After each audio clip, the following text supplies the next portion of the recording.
افتطمعون ان یؤمنوا لکم، کیا تم یہ خواہش کرتے ہو کہ وہ لوگ ایمان لائیں گے تمہارے کہنے سے؟ حالانکہ ان میں سے ایک گروہ وہ ہے جو سنتے ہیں اللہ کا کلام، پھر اس میں تبدیلی کر دیتے ہیں اس کو سمجھنے کے بعد، اور وہ جانتے ہیں، اور جب وہ ملاقات کرتے ہیں ایمان والوں سے تو کہتے ہیں کہ ہم بھی ایمان لائے، اور جب خلوت میں ہوتے ہیں، تنہائی میں ہوتے ہیں ایک دوسرے کے ساتھ، تو کہتے ہیں کیا تم ان مسلمانوں کو وہ باتیں بتا دیتے ہو جو اللہ نے تم پر کھولی ہیں؟ تو یہ لوگ حجت میں غالب آ جائیں گے تم پر، تمہارے رب کے پاس، کیا پس تم عقل نہیں رکھتے؟ کیا وہ لوگ نہیں جانتے کہ اللہ جانتا ہے جس کو وہ چھپاتے ہیں اور جس کو وہ ظاہر کرتے ہیں؟ اور یہودیوں میں سے بعض ان پڑھ ہیں جو کتاب پڑھنا نہیں جانتے سوائے آرزوؤں اور تمناؤں کے،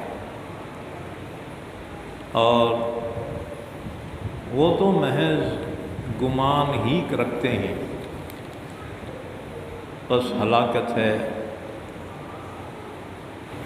ان لوگوں کے لیے جو لکھتے ہیں کتاب میں اپنے ہاتھوں سے، پھر کہتے ہیں کہ یہ اللہ کی جانب سے ہے تاکہ حاصل کریں اس کے ذریعے حقیر قیمت۔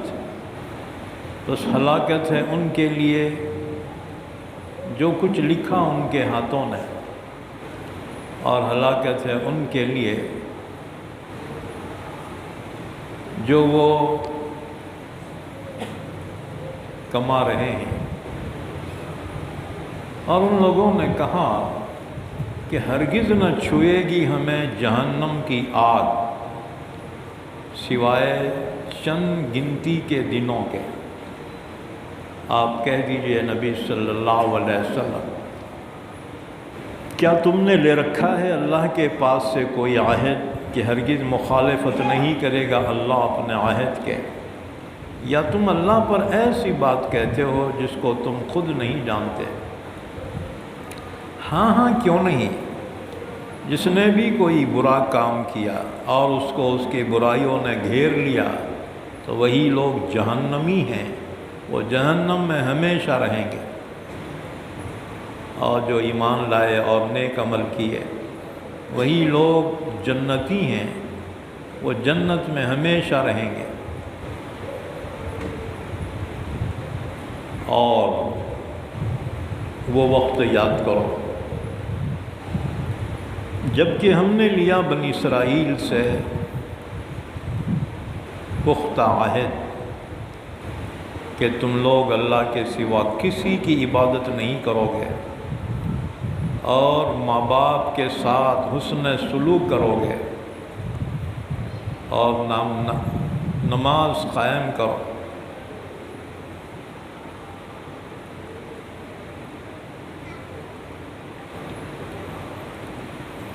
اور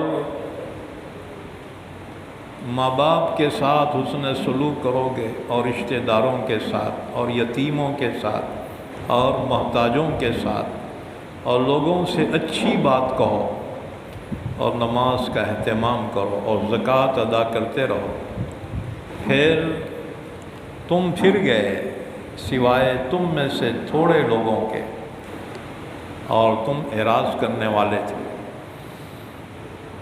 اور وہ وقت یاد کرو جب کہ ہم نے تم سے پختہ عہد لیا کہ تم نہیں بہاؤ گے اپنوں کے خونوں کو، اور نہیں نکالو گے تم اپنے لوگوں کو اپنے گھروں سے، پھر تم نے اقرار کر لیا حال یہ کہ تم گواہ تھے، پھر یہ تم ہی تو ہو کہ قتل کرتے ہو اپنے ہی لوگوں کو اور نکالتے ہو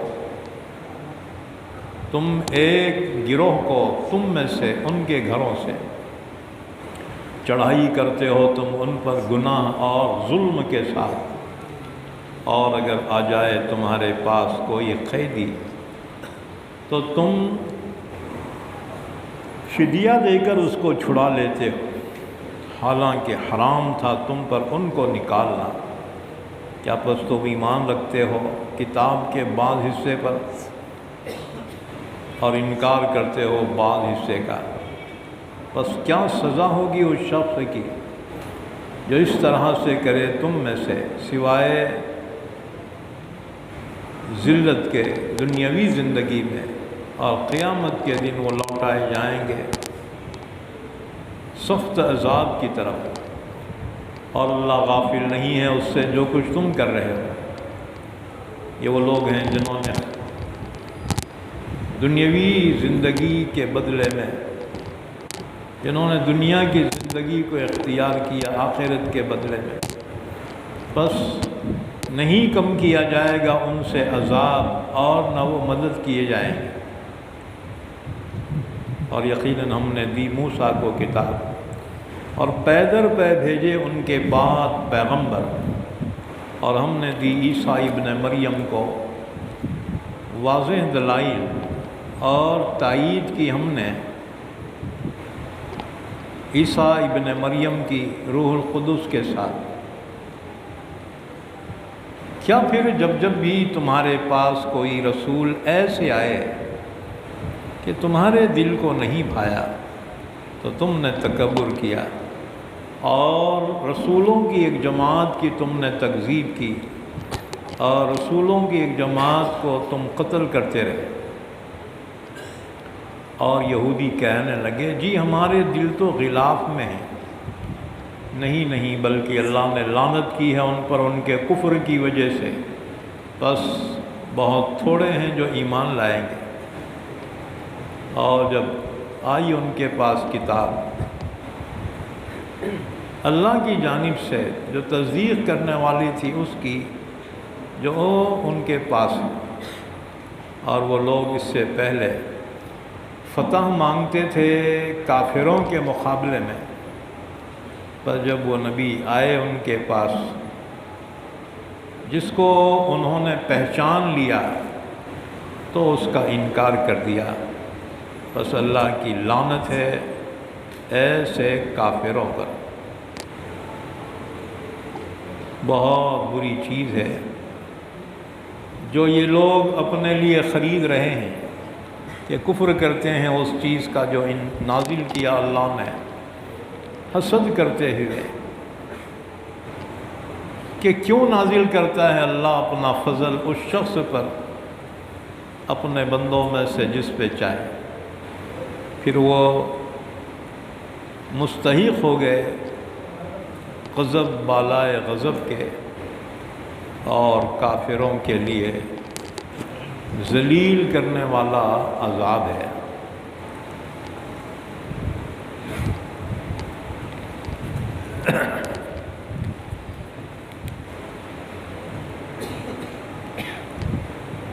یہ سورہ بقرہ ہے۔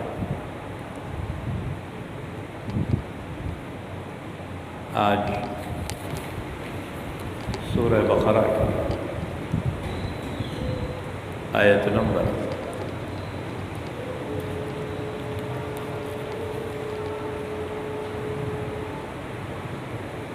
75 سے لے کر آیت نمبر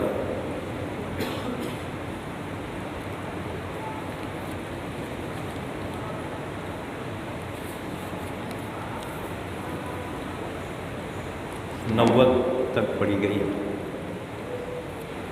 ان آیتوں کا ربط ان سے پہلی آیتوں سے یہ ہے بنی اسرائیل کا ذکر چل رہا تھا۔ امت محمدیہ سے پہلے بنی اسرائیل دنیا میں اللہ کی محبوب ترین قوم تھی، لیکن جب انہوں نے اللہ کی نعمتوں کی ناقدری کی اور مسلسل نافرمانیاں کرتے رہے تو اللہ تعالیٰ نے ان پر عذابات نازل کر کے ان کے اقتدار کا خاتمہ کر دیا، اور پھر حضرت محمد صلی اللہ علیہ وسلم پیدا ہوئے۔ اللہ نے آپ کو پیغمبر بنایا اور فرمایا کہ تمام جہان کے لیے آپ کو پیغمبر بنایا جا رہا ہے۔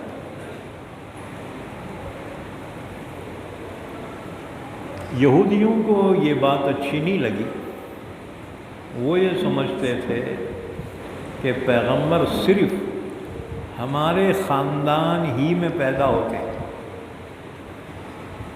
کسی اور خاندان کو یہ اعزاز نہیں ہے کہ ان میں کوئی پیغمبر پیدا ہو۔ اسی لیے یہودیوں نے جب دیکھا حضرت محمد صلی اللہ علیہ وسلم ان میں پیدا نہیں ہوئے، بلکہ عرب کے قبیلے میں قریش کے خاندان بنو ہاشم میں پیدا ہوئے، اور پھر حضور نے ان یہودیوں کو اللہ کی عبادت کی دعوت دی تو یہودیوں نے قبول کرنے سے انکار کر دیا۔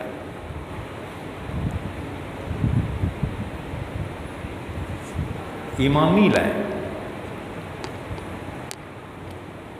اچھا، مسلمانوں کو بڑی تمنا ہوتی تھی کاش یہ یہودی ایمان لائے تو بہت اچھا ہو، کیونکہ پڑھے لکھے لوگ تھے۔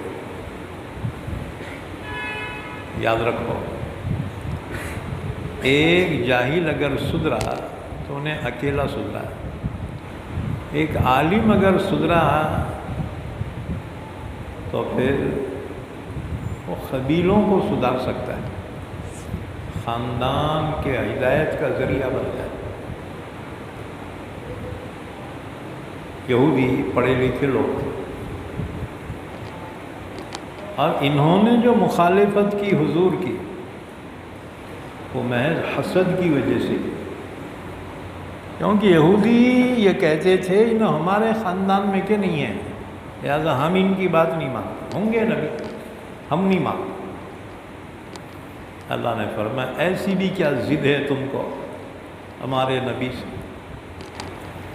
اللہ نے ان کی گستاخی پر ان پہ عذابات نازل کی اور ان کے اقتدار کا خاتمہ ہو گیا۔ تو مسلمانوں کو بڑی خواہش تھی کاش یہ لوگ سدھر گئے تو بہت اچھا ہے۔ اللہ نے فرمایا انہوں سدھریں گے، کتے کی دم ٹیڑھی ٹیڑھی رہتی، ہاں جی 100 سال بھی پھکنی میں رکھے نا، نکالتے پھر ٹیڑھی ہو جاتی۔ جبل گردد جبلت نہ گردد، پہاڑ کا اپنی جگہ سے ہٹنا ممکن ہے لیکن فطرت کا بدلنا ممکن نہیں۔ ایک بادشاہ نے اپنے درباریوں سے کہا دیکھو کس کی فطرت کیسی بھی رہندے، ادب کی وجہ سے فطرت بدل جاتی، ادب کی وجہ سے فطرت بدل جاتی، اس کو اچھی تربیت کرے تو انہیں بدل جاتا۔ تو ایک وزیر نے کہا سرکار ایسی بات نہیں، فطرت کبھی بھی نہیں بدلتی، انسان کتنے ہی بڑے عہدے پہ پہنچنے دے ایک نہ ایک دن اپنی ذات برابر ظاہر کرتا ہے، اپنی اوقات ایک دن برابر ظاہر کرے گا، تو فطرت نہیں بدلتی۔ چنانچہ وزیر نے کہا نہیں سرکار، فطرت نہیں بدلتی، آداب کتنا بھی سکھاؤ اس کو۔ بادشاہ نے کہا نہیں، فطرت بھی بدل سکتی ہے اگر اس میں ادب پیدا کیا جائے۔ چنانچہ بادشاہ نے حکم دیا کہ کچھ بلیاں پکڑ کے لاؤ اور بلیوں کی تربیت کرو، ان کے ہاتھ میں شمعدان دے دو۔ پہلے زمانے میں یہ کرنٹ کے لائٹاں نہیں تھے، لالٹین قندیلیں ہوتی تھی یا پھر حباب والے چراغ ہوتے تھے، اور پہلے زمانے میں روڈوں پہ چورستوں پہ وہ قندیلیں ہوتی تھی، سرکار اس میں تیل ڈالتی تھی، چراغ جلانا۔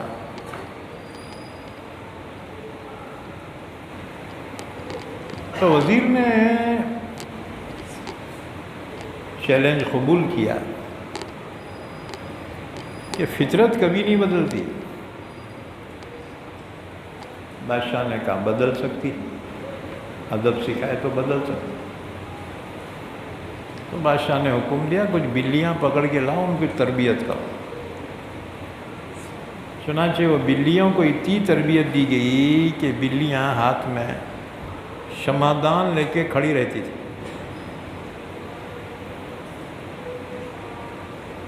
اتنا ٹرین کیا ان کو کہ وہ شمعدان لے کے دربار میں کھڑی ہوتی تھی۔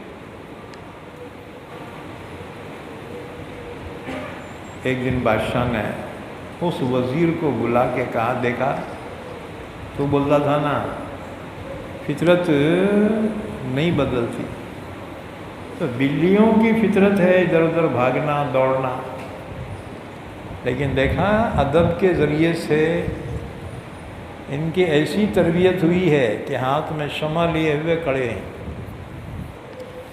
وزیر نے کہا سرکار ابھی بھی میں اپنے بات پہ قائم ہوں کہ ادب یا علم کے ذریعے فطرت نہیں بدلتی۔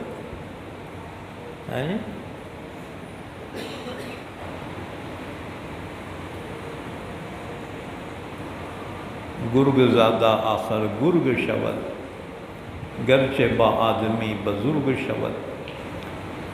لانڈگا لانڈگا چ رہتا، ہاں جی، انہیں جماعت والوں کے ساتھ رہا تو بھی لانڈگا چ رہتا انہیں۔ فطرت نہیں بدلتی انسان کی، ہاں جی، وقتی طور پہ سدھری گا، ماحول سے ہٹتے ہی پھر اپنی اصل حالت پہ آتا۔ وزیر نے کہا سرکار 3 دن کی مہلت دے۔ اس نے کہا ٹھیک ہے۔ اس نے 3 دن میں ایسی تیاری کرا کہ اس کو پتہ ہی نہیں چلا۔ دربار میں آیا، کہا سرکار اب بھی میری بات وہی ہے، کتنا بھی آداب سکھاؤ فطرت نہیں بدلتی۔ بادشاہ نے کہا دیکھا بلیاں شمعدان اٹھائے ہوئے کیسا کھڑی ہے، کیسی تربیت ہے ان کی۔ وزیر ایک چوہا پالا تھا، اپنے آستین میں چھپا کے لایا، آستین میں۔ بادشاہ دعویٰ کرتے نے آستین میں کا چوہا چھوڑ دیا۔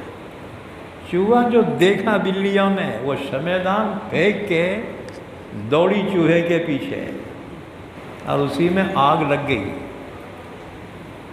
وزیر نے کہا کیوں بادشاہ؟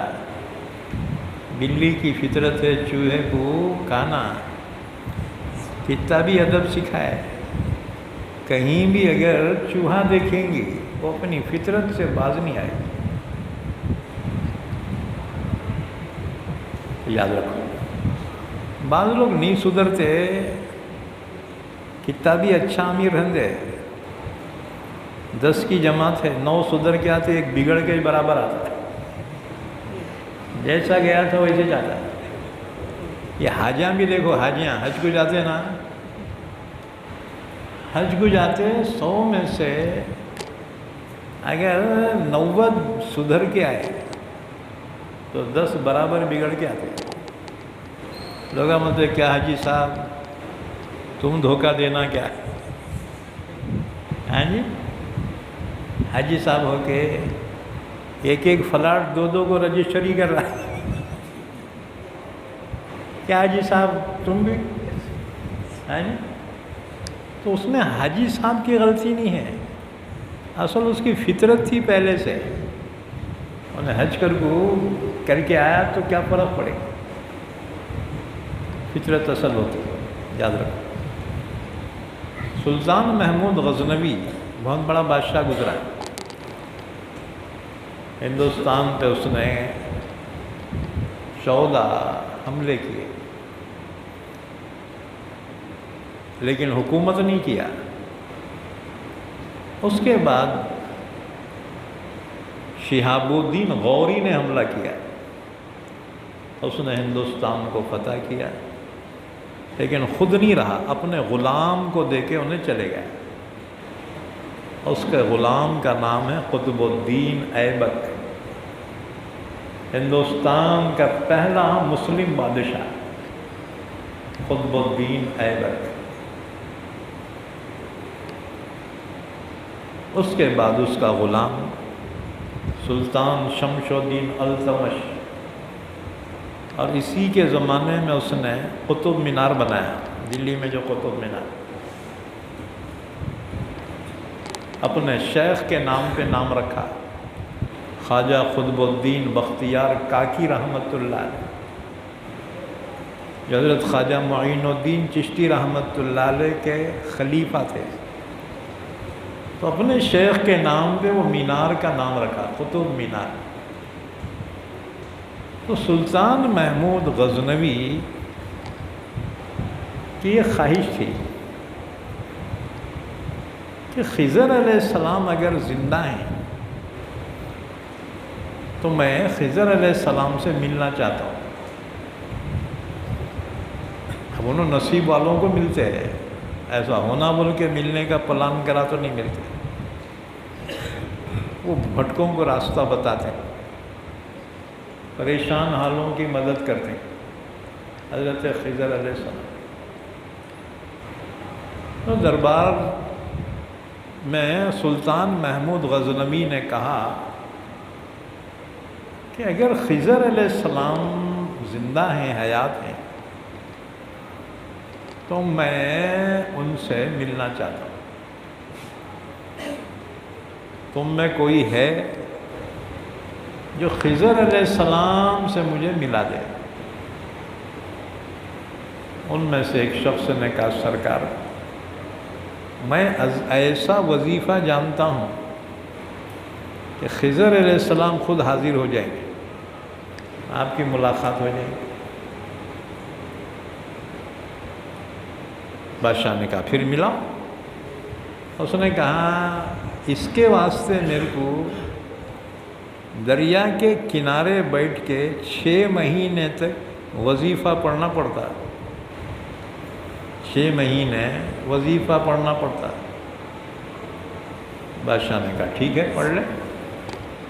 اس نے کہا میرے بال بچے ان کا کیا ہونا ہے، میں وظیفہ پڑھتے بیٹھا، میرے بال بچے؟ بادشاہ نے کہا تو فکر نہ کو کر، تیرے بال بچوں کا جو خرچہ پانی ہے نا میں دے دیتا ہوں۔ اب وہ گیا، ایک دریا کے کنارے جا کے بیٹھا وظیفہ میں، 6 مہینے گزر گئے۔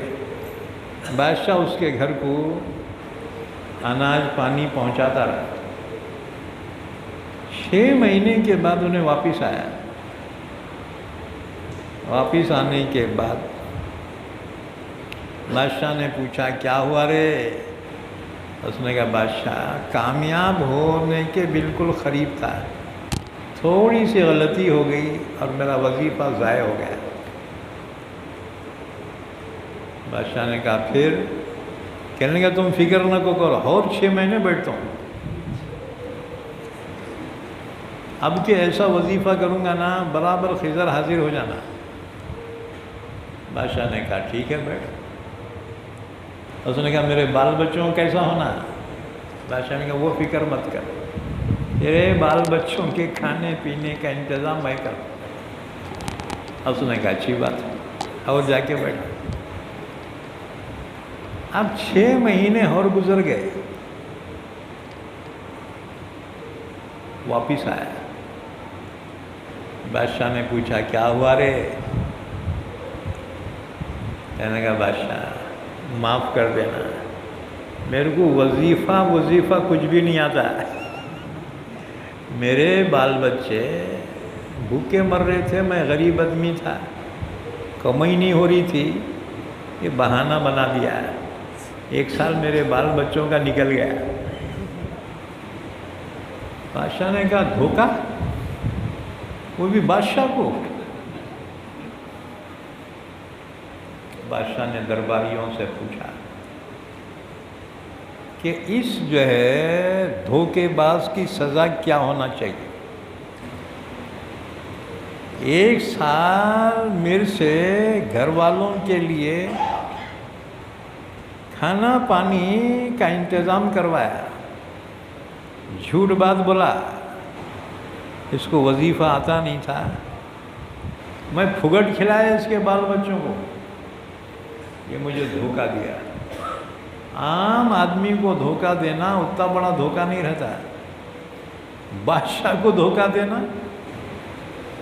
یہ تو بہت بڑا رسک ہوتا ہے، بہت بڑا گناہ۔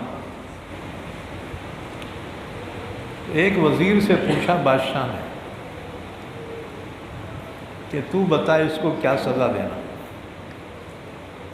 اس نے کہا بادشاہ انہیں اتنا بڑا دھوکہ دیا، بادشاہ کو اس کی سزا یہ ہے کہ اس کو قتل کر دو اور اس کے جسم کے ٹکڑے ٹکڑے کر دو، اس کے خیمے کے جیسا کر دو، کم بخت۔ بادشاہ کو دھوکہ دیا۔ دربار میں ایک بزرگ تھے، بادشاہ نے ان سے پوچھا آپ کا کیا خیال ہے، انہیں جو رائے دیا صحیح ہے کیا؟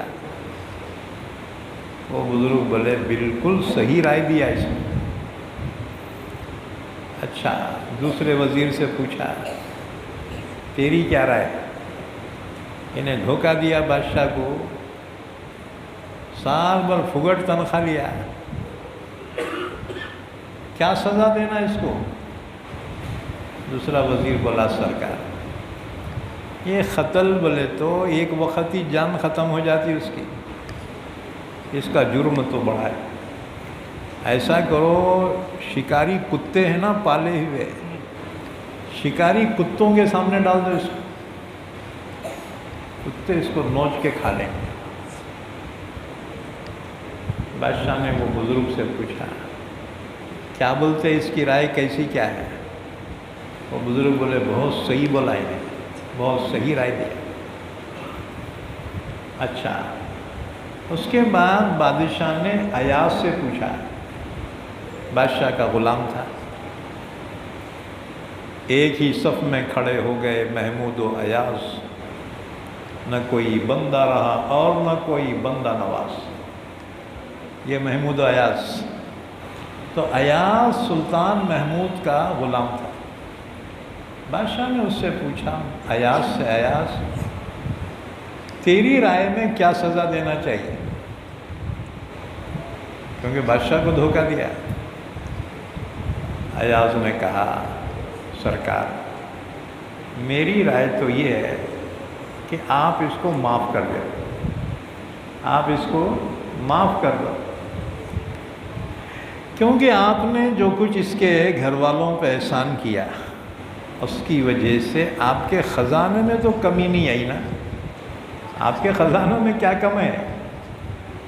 اگر سال بھر اس کے بال بچوں کو کھلائے تو آپ کے خزانے میں کون سی کمی آئی، بلکہ آپ کی نیک نامی تو اور زیادہ ہو گئی کہ بادشاہ نے اس کے بال بچوں کو سال بھر گھر بٹھا کے کھلایا۔ لہذا میری رائے یہ ہے کہ اس کو معاف کر۔ بادشاہ نے وہ بزرگ کی طرف دیکھا، پوچھا یہ ایاز کی رائے کیسی ہے، انہیں معاف کرو بولا۔ وہ بزرگ نے کہا بالکل صحیح رائے دیا اس نے۔ بادشاہ بولا ہاں، ہر ایک کے بارے میں بولے یہ صحیح ہے وہ صحیح ہے، قتل کرو بولا تو بھی صحیح ہے، بولے معاف کرو تو صحیح ہے۔ ہاں میرے سمجھ میں نہیں آ رہا۔ وہ بزرگ نے کہا کہ جس نے جو رائے دی نا وہ رائے صحیح دی۔ پہلے والا جو بولا کہ اس دھوکے باز کو قتل کرو اور اس کی بوٹی بوٹی الگ کر دو، انہیں صحیح دیا رائے، کیونکہ انہیں خاندانی اعتبار سے خصاب ہے، اور روز جو ہے انہیں بیل ذبح کرتا ہے اور روز جو ہے خیمہ کرتا ہے۔ اس کے دماغ میں ہمیشہ وہ چڑھتا نا جی، اس کا دھندا یہ ہے۔ تو کہا یہ اس کی غلطی نہیں ہے، انہیں ذات کا خصاب ہے۔ انہیں مشورہ بھی وہ دیا قتل کر کے اس کو باریک ٹکڑے کر۔ اچھا دوسرا جو بولا کتوں کے سامنے ڈالو۔ بزرگ نے کہا اس نے جو بھی کہا صحیح کہا، کیونکہ اس کے دادا بادشاہ کے کتے پالتا تھا۔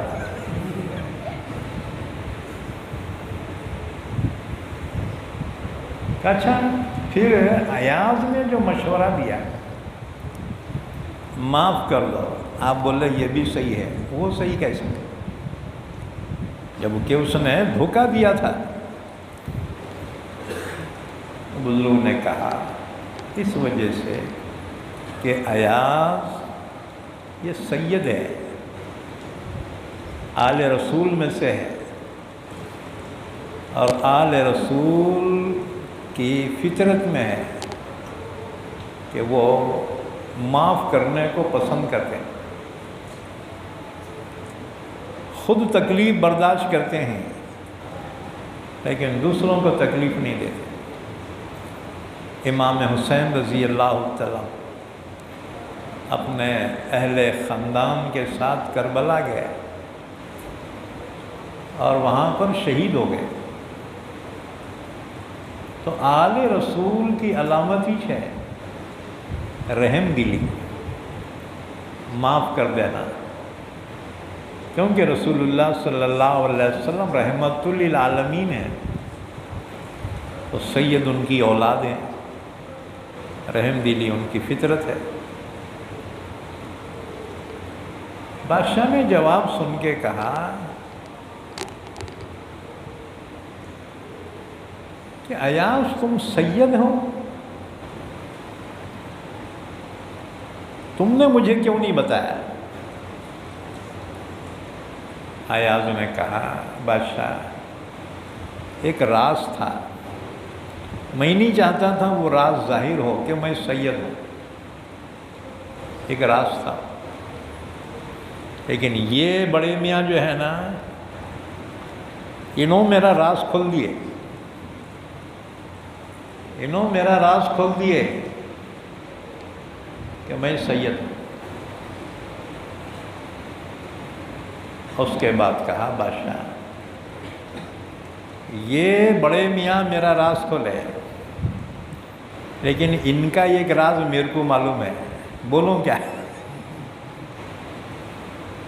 بادشاہ نے پوچھا وہ کیا؟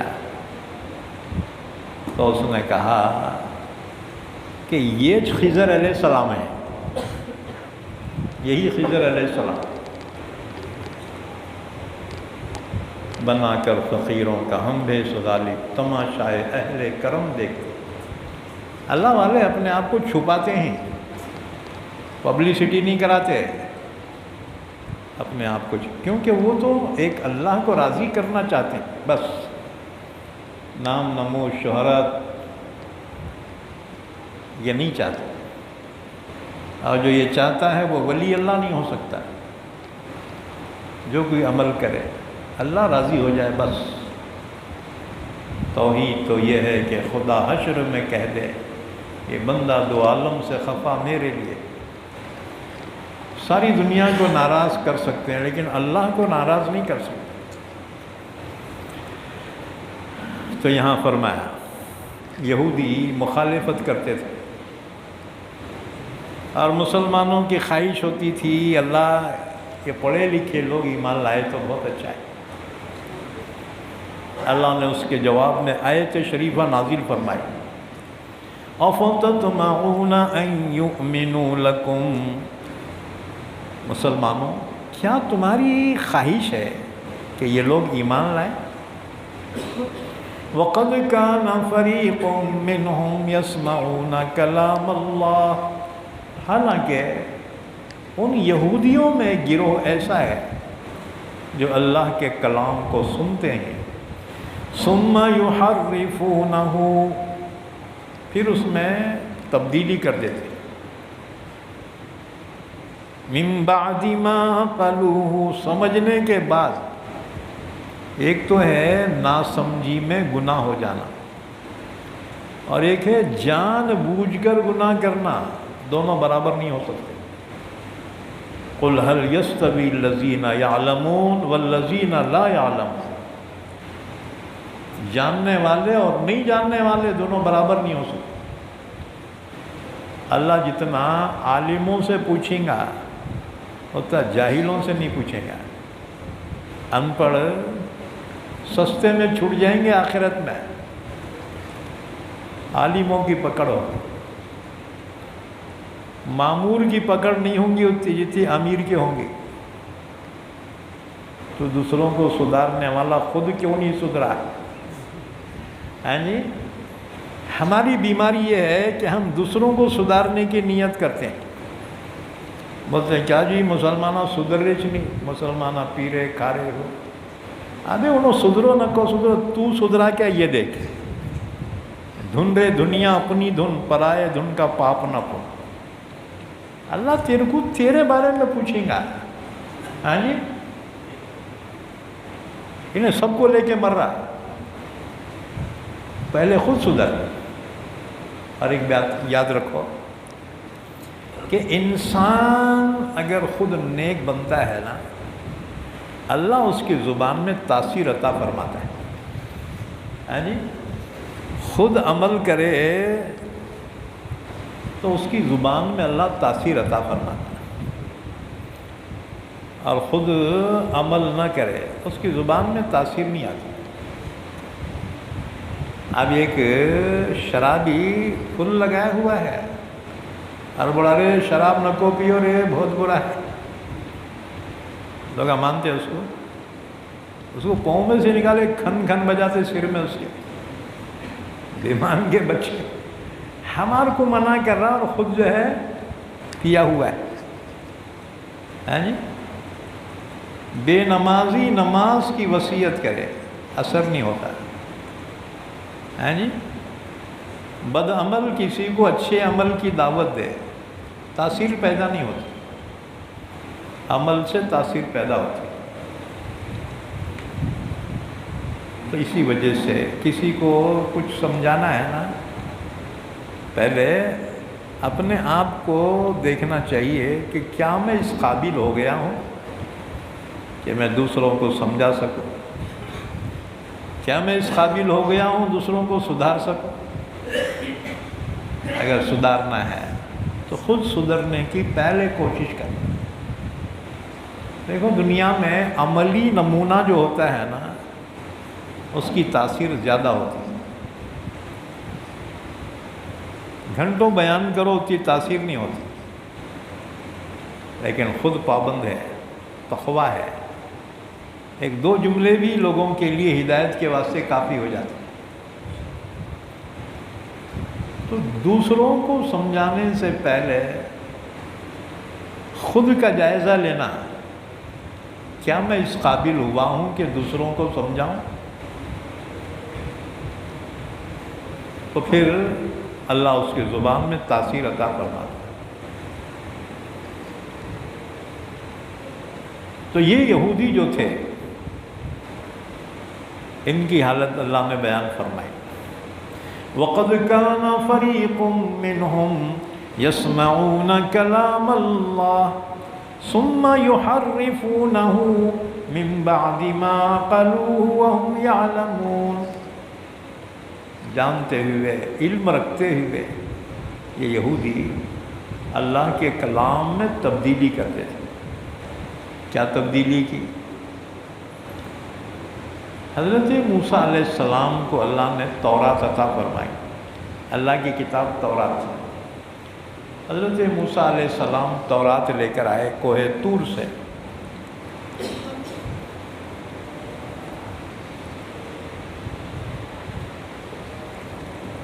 اپنی قوم سے کہا کہ دیکھو یہ اللہ کی کتاب ہے، اس میں جو احکامات ہیں نا اس پہ عمل کرو۔ یہ یہودی جو تھے نا کہنے لگے یہ اللہ کی کتاب ہے، ہمارے کو یقین نہیں آ رہا۔ حضرت موسیٰ علیہ السلام نے اللہ سے درخواست کی، اللہ یہ میری قوم یقین کرنے کو تیار نہیں ہے۔ اللہ نے فرمایا کوئی بات نہیں،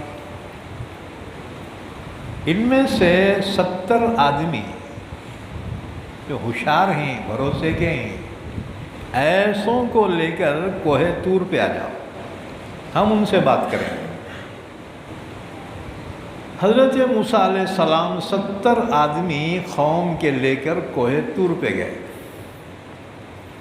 اللہ تعالیٰ نے ان سے کلام فرمایا۔ اللہ نے فرمایا یہ کتاب میں نے ہی نازل کی ہے موسیٰ پہ، اور یہ برحق ہے، لہٰذا اس پہ عمل کرو۔ اب یہ لوگ جو واپس آئے قوم میں، تو موسیٰ نے کہا اب بولو سب کو وہاں اللہ تعالیٰ تم سے کیا کلام کیا۔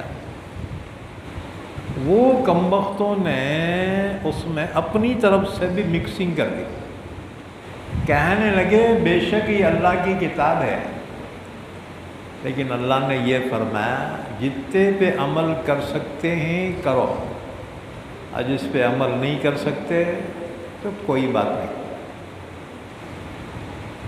اللہ نے فرمایا ہاں اتنے جلدی دھوکہ؟ ابھی کوہ طور سے آئے ہیں، اللہ نے کلام فرمایا، اب یہاں کے بدل گئے۔ اللہ کے کلام میں تبدیلی کی کہ اللہ نے فرمایا جتنا تم سے ہو سکتا ہے عمل کرو، اور نہیں ہوا تو کوئی بات نہیں۔ تو اللہ نے فرمایا مسلمانوں تم کو ان سے یہ توقع ہے کہ یہ ایمان لائیں گے؟ یہ تو نمبر 1 کے بدماش ہیں، یہ اللہ کے کلام میں تبدیلی کی، یہ تمہاری بات کہاں مانیں گے؟ رسول اللہ صلی اللہ علیہ وسلم نے فرمایا انسان جب ایک گناہ کرتا ہے اس کے دل پہ کالا دھبا لگ جاتا ہے، اگر وہ توبہ کر لے تو وہ مٹ جاتا ہے، اور اگر توبہ نہ کرے اور ایک گناہ کر لے تو اور ایک کالا دھبا اس کے دل پہ پڑ جاتا ہے۔ اب بندہ گناہ کرتا رہتا ہے اور اس کے دل پر کالے دھبے پڑتے رہتے ہیں، یہاں تک کہ دل پورا کالا ہو جاتا ہے، دل پہ ایک زنگ چڑھ جاتا ہے۔ اب نصیحت کی بات اگر اس کے سامنے کی جائے اس پہ اثر نہیں ہوتا ہے۔ ہم بولتے ہیں چکنا گھڑا ہے اس پہ کتنا بھی پانی ڈالو انہیں سدھرنے کا نہیں، اور واقعتاً صحیح بات ہے۔ انسان کا جو دل ہوتا ہے نا، اللہ جسے ہدایت دینا چاہے تو دل کا رخ صحیح ہو جاتا ہے، ہاں جی، ڈائریکٹ اس میں بات جاتی ہے اور وہ قبول کرتا ہے۔ اور اگر اللہ جس سے ہدایت چھیننا چاہے اس کا دل جو ہے یہ اوندھا ہو جاتا ہے، اوندھا ہوتا ہے۔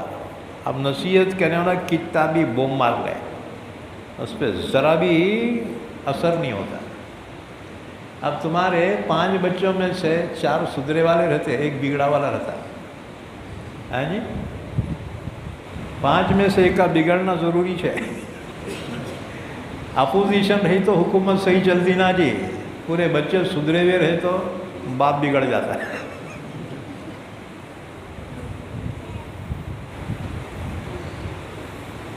تو 1 تو بھی 2 تو بھی بگڑے ہوئے رہتے تھے۔ اگر بچے نہیں بگڑے تو باپ بگڑ جاتا ہے، اور اگر باپ بھی سدھرا اماں بگڑ جاتی ہے نہیں، انہیں پھر ایک بھی بہو کو ٹکنے نہیں دیتی، روز اٹھ کے شکایتیں، روز اس کے شکایتیں۔ اب آدمی کب تک برداشت کریں گا؟ دن بھر جو ہے بازار میں دماغ خراب کرتا ہے۔ اب اللہ اللہ کر کے گھر کو آ کے روٹی کھا کے سو جائیں گے بولے تو انہیں پہلے سے کیسٹ فل کر کے رکھتی، وہ میموری آج ہی لگا دیتی، تمہاری اماں یہ بول رہی تھی، تمہارے بھانا یہ بول رہے تھے۔ اب انہیں اس کا دماغ جو ہے خراب ہو جاتا ہے۔ اب انہیں بولتا میں یہاں سے نکل کے چل جاتا ہوں، کہاں بھی جا کے مر جاتا ہوں، الگ جا کے رہ جاتا ہے۔ نقصان کس کا؟ جو اولاد ماں باپ سے الگ ہو جاتی ہے یہ سمجھ کر کہ الگ رہے تو سکون سے رہیں گے، کبھی سکون نہیں ملے گا، نہیں ملے گا۔ ماں باپ کے دل کو دکھا کے اگر الگ رہو گے نا، زندگی بھر سکون کے لیے ترسو گے۔ ہاں، کیوں؟ اس لیے کہ ماں باپ کی دعاؤں سے محروم ہو گیا۔ انسان پہ بہت سی بلائیں مصیبتیں آتی نا، کسی نہ کسی کی دعا کی طفیل ٹل جاتی ہے۔ اس لیے کوئی نہ کوئی تو دعا کرنے والا ہونا چاہیے نا۔ ہمیشہ دعاؤں کی کوریج میں رہو، ہاں جی؟ کوریج چھتراچا باہر گیلا رے میلا، دعاؤں کی کوریج میں رہو، ہاں جی؟ حفاظت ہو۔ اس لیے اللہ والوں سے دعاؤں کی درخواست کرنی چاہیے۔ وہ دعا کرتے ہیں اللہ تم پر سے مصیبتوں کو ہٹا دیتا ہے، نقصانات سے بچا لیتا ہے۔ اسی لیے صحابہ اللہ کے نبی سے دعا کی درخواست کرتے تھے، اور حضور جب کسی کو رخصت کرتے وہ صحابی کہتے یا رسول اللہ اپنی دعا میں یاد رکھیں، تو حضور فرماتے بھائی اپنی دعا میں ہمیں بھی یاد رکھنا۔ دعا کی درخواست کرنا کوئی عیب نہیں ہے، یاد رکھو۔ آپ کسی سے بھی دعا کی درخواست کر سکتے ہیں، ہاں جی؟ اپنے بیوی سے بھی کر سکتے ہیں درخواست، بیگم ذرا کام کو جا رہا ہوں، دعا میں یاد رکھنا، دعائے خیر۔ سننے والا بولیں گے ابے جورو کے غلام ہے کیا بیٹا؟ یہ جورو کے ولی اللہ ہے کیا؟ دعا کے واسطے ولی اللہ ضروری نہیں ہے، ہاں جی؟ اخلاص ضروری ہے۔ اللہ کے بندے ہیں، اب اس سے دعا نہیں مانگے تو کس سے مانگیں گے؟ وَقَالَ رَبُّكُمُ ادْعُونِي أَسْتَجِبْ لَكُمْ، رب نے تمہارا حکم دیا کہ بندو مجھ سے دعا مانگو، میں قبول کرتا ہوں۔ اللہ نے قبولیت کا وعدہ کیا ہے، لہٰذا کبھی دعا سے مایوس نہیں ہونا چاہیے۔ کیا جی اتنے دن سے مانگ رہا ہوں، ایک دن بھی قبول نہیں ہو رہی، اب کیا قبول ہوتی ہے؟ کبھی مایوس نہ ہونا، کیونکہ اللہ کے اختیار میں ہے قبول کرنا نہیں کرنا۔ لیکن ہم تو بندے ہیں نا، ہمارے کو تو مانگنا ہی پڑے گا، ہاں جی؟ جو اصل فقیر رہتا نا انہیں دروازے سے کبھی نہیں ہٹتا ہے، روٹی کا ٹکڑا لے کے جھڑتا ہے، اسے جھڑکی دو، اس کو ڈھکل دو، دروازہ بند کر دو، انہیں برابر لگا رہیں گے۔ آخر انسان یا تو تنگ آ کے دیتا ہے یا چڑ میں آ کے دیتا ہے، انہیں ایسا تو بھی جائیں گا بیٹا، یاد رکھو۔ اور اگر کوئی جو ہے جھڑکی دے اور فقیر چلے گیا تو سمجھ لو انہیں اوریجنل فقیر نہیں ہے ہونا ہے۔ ہاں جی، اوریجنل فقیر کبھی بے پرواہی نہیں برت سکتا۔ اس لیے اللہ کے بندے ہونا، دعائیں کرتے رہو، آج نہیں تو کل قبول کریں گا، کرنی پرسوں کریں گا، کبھی نہ کبھی تو قبول کریں گا نا۔ دروازہ کھٹکھٹاتے رہو برابر، کبھی نہ کبھی تو کھولیں گا۔ کیا جی 3 مرتبہ بیل دبایا، انہیں اندر سے کوئی بھی نہیں آیا، اور دبا اور درخواست کر، اللہ کبھی نہ کبھی تو قبول کریں گے۔ تو فرمایا افتطمعون ان یؤمنوا لکم، کیا تم ان یہودیوں سے توقع رکھتے ہو کہ تمہاری وجہ سے ایمان لائیں گے؟ ہرگز نہیں۔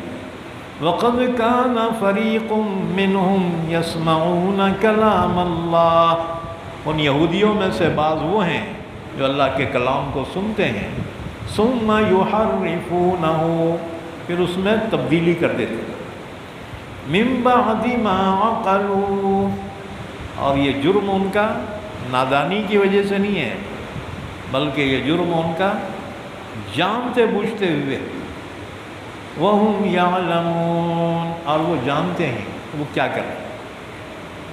وَإِذَا لَقُوا الَّذِينَ آمَنُوا قَالُوا آمَنَّا، بعض یہودی وہ تھے جو منافق بن گئے تھے۔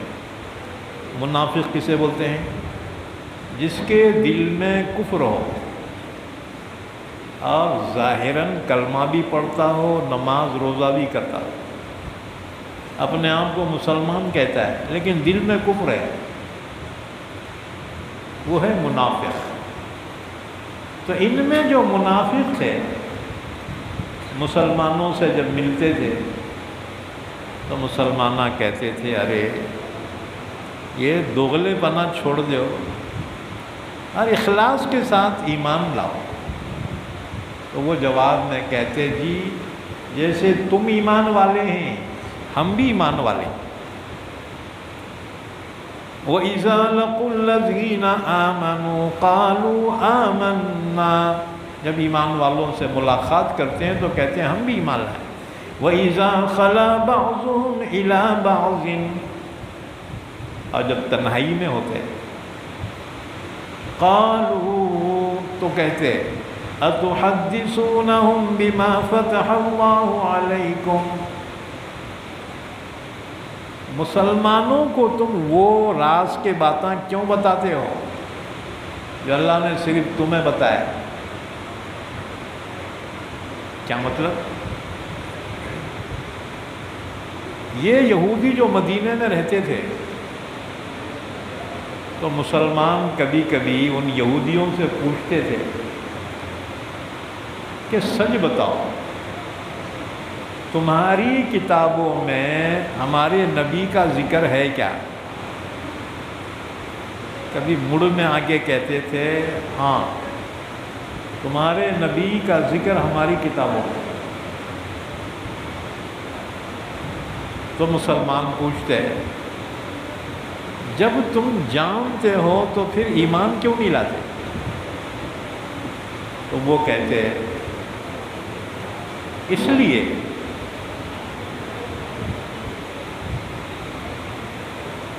کہ کچھ رکاوٹ ہمارے لیے ہے۔ آواز بارش کی ہے، بارش ہو تو چائے بنانے کے واسطے اسٹو کی آواز تو نہیں ہے؟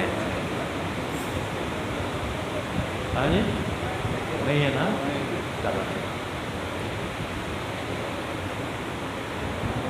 اللہم صیبا نافعا۔ وَإِذَا خَلَا بَعْضُهُمْ إِلَى بَعْضٍ، تو مسلمان کبھی یہودیوں سے پوچھتے کہ ہمارے نبی کا ذکر تمہاری کتابوں میں ہے کیا؟ تو کبھی مڑ میں آ کے کہتے ہاں بے شک تمہارے نبی کا ذکر ہماری کتابوں میں، اور وہ نبی برحق ہیں، تم ایمان لائے نا، قائم رہو۔ تو مسلمان پوچھتے ہیں ہمارے کو تو نیکی کی بات بتا رہے، خود ایمان کیوں نہیں لاتے؟ یہودی کہتے تھے ہماری کچھ مجبوری ہے۔ کیا مجبوری تھی؟ قوم سے یہ نذرانے وصول کرتے تھے، ہدیے، تحفے، نذرانے۔ تو اگر وہ ایمان لائیں تو پورے یہودیاں ایمان لائیں گے کہ نذرانے دیں گا کون ان کو؟ ہاں جی، اسی طرح سے ان کی عزت تھی یہودیوں میں۔ اگر یہ ایمان لاتے تو قوم کے نظروں میں عزت نہیں ہوتی۔ تو اللہ تعالیٰ نے فرمایا کہ یہ جب مسلمانوں سے کہتے بے تکلفی سے کہ تمہارے نبی کا ذکر ہماری کتاب میں ہے، تو دوسرے یہودیاں ان کو پکڑ کے سائیڈ میں لے کے بولتے تمہارا دماغ خراب ہوا، راز کی باتیں مسلمانوں کو کیوں بتا رہے؟ کل قیامت کے دن وہ لوگ ہم پر حجت قائم کریں گے، اللہ کے سامنے کہیں گے اللہ اس کو معلوم تھا کہ حضرت محمد صلی اللہ علیہ وسلم سچے رسول ہیں، جانتے ہوئے ایمان نہیں لایا، پھر کیسا؟ قالوا اتحدثونهم بما فتح اللہ علیکم، تو کہتے ہیں کیا تم بتا دیتے ہو مسلمانوں کو وہ راز جو اللہ نے تمہیں بتایا ہے، لیحاجوکم بہ عند ربکم، تاکہ قیامت کے دن تمہارے خلاف حجت قائم کریں گے۔ افلا تعقلون، کیا تم اتنی بات نہیں سمجھتے؟ اولا یعلمون ان اللہ یعلم ما یسرون وما یعلنون، کیا ان کو نہیں معلوم کہ اللہ جانتا ہے جس کو وہ چھپاتے ہیں اپنے دلوں میں اور جس کو ظاہر کریں؟ اللہ سے کوئی چیز چھپی بھی نہیں ہے، لیکن اللہ تعالیٰ نافرمانوں کو دنیا میں فوری سزا نہیں دیتا ہے، اللہ ڈھیل دیتا ہے۔ جتنا بڑا نافرمان ہوگا اتنی زیادہ ڈھیل دی جاتی ہے، اور جو مخلص ہے نا اللہ اس کو امتحان میں ڈال دیتا ہے، اسے امتحان میں ڈال دیتا ہے۔ اس لیے دنیا میں دیکھو اکثر نیک لوگ پریشان ہوتے ہیں، ہاں جی، مالی اعتبار سے پریشانی، آمدنی کم، بچے زیادہ، پالنا مشکل، بیمار ہو جائے علاج کرنا مشکل ہو جاتا ہے، ذاتی گھر نہیں ہے، کرائے سے رہ رہے، کرایہ دینے کو مہنگے ہو جاتے ہیں، ہاں جی، بیپار کرے، بیپار میں ترقی نہیں ہوتی، حالانکہ انہیں تہجد بھی پڑھتا، انہیں وظیفے بھی پڑھتا، قرآن پابندی سے پڑھتا، پھر بھی پریشان۔ اللہ کی طرف سے نیک لوگوں کی آزمائش دنیا میں ہوتی ہے۔ ہم الٹا سمجھتے ہیں، ہم سمجھتے ہیں کہ ہم اتنے نمازاں پڑھ رہے، اتنے وظیفے پڑھ رہے، پھر ہم پریشان کیوں؟ اور کافراں اتنا ظلم کر رہے، اتنے بےمانی کر رہے، پھر بھی جو ہے اتنے خوشحالی میں کیسے؟ یاد رکھیں اللہ اپنوں کو آزماتا ہے، غیروں کو نہیں آزماتا۔ ایک مرتبہ حضور کے زمانے میں میاں بیوی ہیں، رات میں میاں کی آنکھ کھل گئی،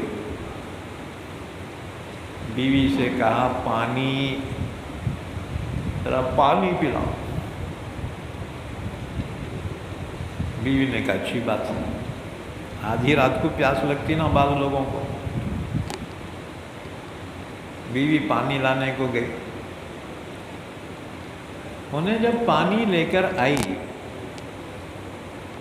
تو میاں کی آنکھ لگ گئی، انہیں سو گیا۔ اب بیوی نے سوچا اگر میں بھی سو جاؤں اور ان کی آنکھ کھل گئی تو پھر پانی مانگیں گے، اس لیے بیوی پانی کا پیالہ لے کے کھڑی ہو گئی کہ ان کی آنکھ کھلی تو پانی پلا دوں، مگر ان کی آنکھ فجر میں کھلی، بیچاری وہ آدھی رات جاگتی رہی۔ جب وہ شوہر کی آنکھ کھلی تو دیکھا کہ پانی کا پیالہ لیے ہوئے کھڑی ہے۔ پوچھا بیگم تم کب سے کھڑی ہو ایسا؟ اس نے بتایا وہ آدھی رات کو تم پانی منگے تھے نا، تو وہ پانی جب میں لائی تمہاری پھر آنکھ لگ گئی، تم سو گئے تھے، تو میں تمہارے جاگنے کا انتظار کرتے ہوئے کھڑی ہو گئی آدھی رات سے۔ اتنا خوش ہوا شوہر، اتنی فرما بردار بیوی، آدھی رات جو ہے پانی کا پیالہ لے کے کھڑی رہی، بہت خوشی ہوئی۔ اس نے جذبات میں آ کر کہا بیگم تم نے آج میرے دل کو خوش کر دیا،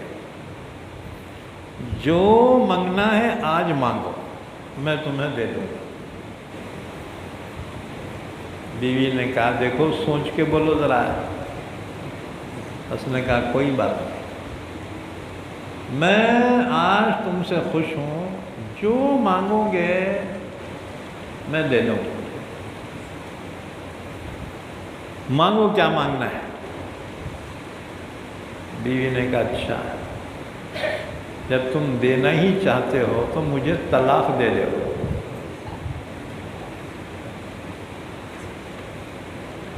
شوہر تو سر کچھ پکڑ لیا، ارے جب طلاق لینا تھا اتنی سیوا کرنا کہیں کو،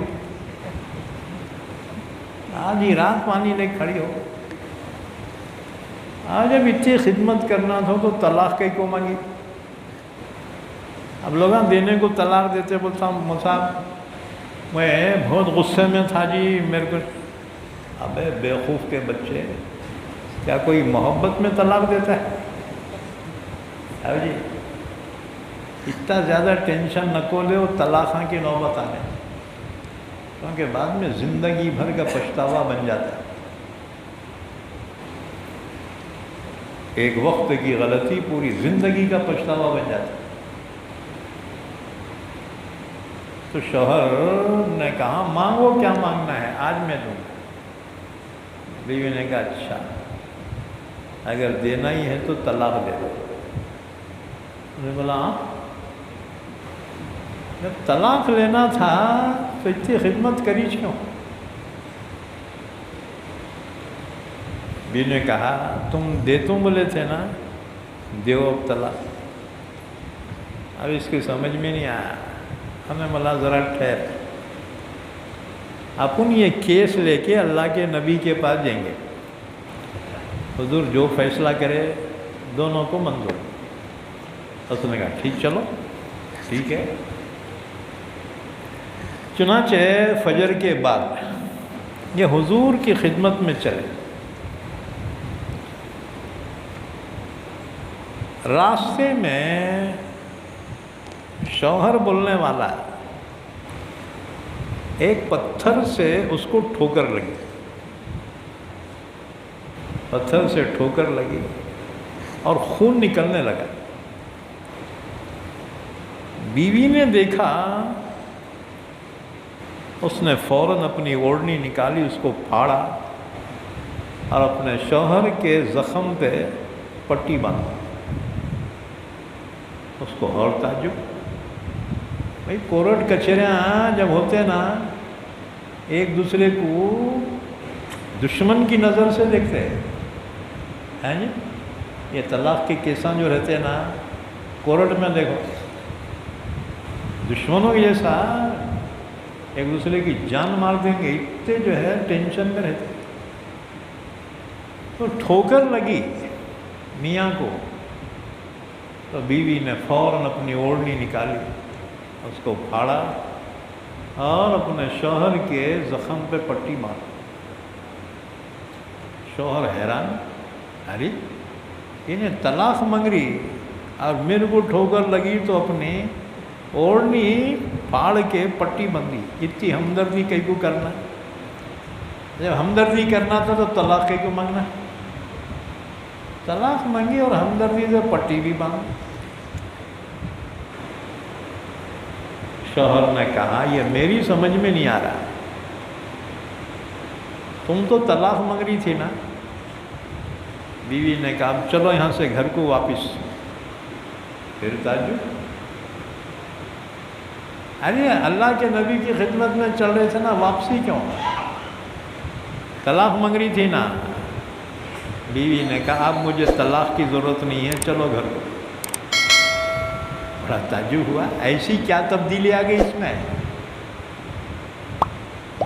کہا اس کی وجہ کیا ہے بتاؤ؟ بیوی نے کہا یہاں نہیں بتاتی، گھر کو جا کے بتاتی۔